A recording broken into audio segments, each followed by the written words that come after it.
Jason's joining us with what's trending in hair this season. Hey, Jay. Hey, Tracy.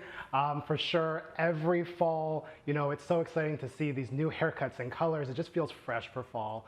But the one thing that we're really noticing right now in this time is that people are really coming in asking for looks that are that have a little bit more longevity to them. They want to make sure that their haircut can grow out well, that their color can grow out well. So I thought it'd be important to talk about 2020 fall hair trends, how they're going to last well as give a couple of tips on how it could work well for the individual.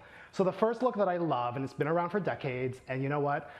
It's the bob, and no wrath of COVID can take down the bob. It's so powerful, it looks so great. Typically what happens is that you have it come to the chin length, then you can grow down into a lob. It can go into a longer, past the shoulder, into a longer haircut. So I just feel like it's a great cut for these times. Have you had a bob before, Tracy? You know what, definitely a lob. So I'm always having some form of a lob on the show unless I decide to go super long. But yes, a lob, it's so versatile. Right. You can do it textured, you can do it straight. It's a classic cut that's never gonna let you down. I think when people come in, they talk to me about getting a bob, they're always really concerned because they feel like their face might be too round. And so there's two tricks for this. Let's take a look at Taraji P. Henson. And she does such a great job. First of all, she's wearing the heck out of that bob. Two tricks. One, if you do have a rounder shaped face, you want to think about adding some volume into it somewhere, a little bit of height, and that'll take away from the roundness. And the other trick that you want to do is maybe start the length, like you're saying, a little bit longer so it doesn't feel so vulnerable. On my model here, Rima, she has more of an oblong kind of oval shaped face. And I think she would look great if she just used her natural texture and actually brought the length up a little bit shorter. Nice. Okay, I think you also have another example in Kaya Gerber. Yes, and so Kaya Gerber, listen, Kaya Gerber can do no wrong, but she does have a heart-shaped face, and she has a little bit stronger of a chin.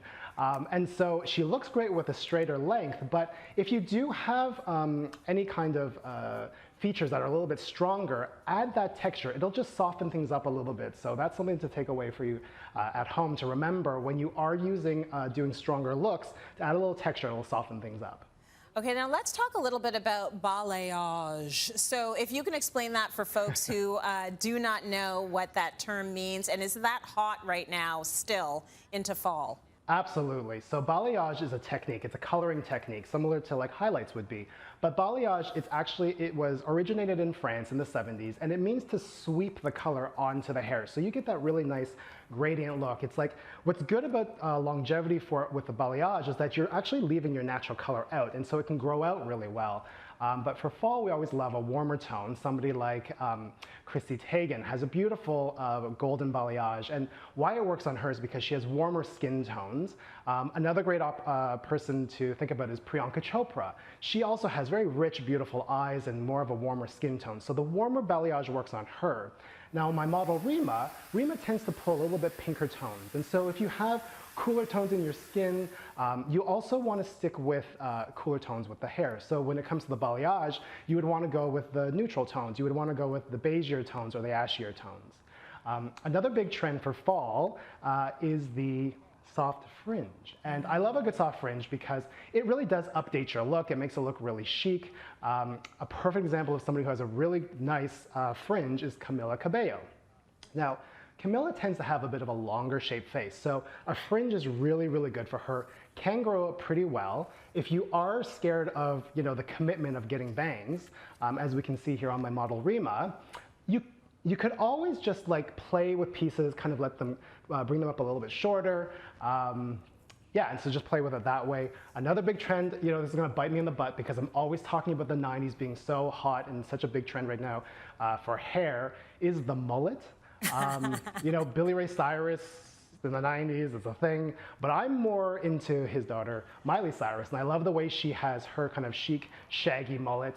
And my last trend for fall would be use your natural texture. I think it's beautiful if you work with your own texture. Tracy Ellis Ross is a great example. She's so chic and so classy with it. And if you're working with texture for the first time, try using a leave-in conditioner first. Let it dry. Play with your texture. If you need to add more product, go for it. And just, if you really need to clean it up, use a hot tool like a curling iron, just something to kind of make it look really, really chic. Ooh, I love natural texture. And you know, we can't mention mullets without talking about fashion icon Justin Ryan of One Colin and Justin fame, who is rocking his mullet out these days, his COVID mullet. Thank you for that roundup of amazing fall hair looks, Jay. We appreciate it.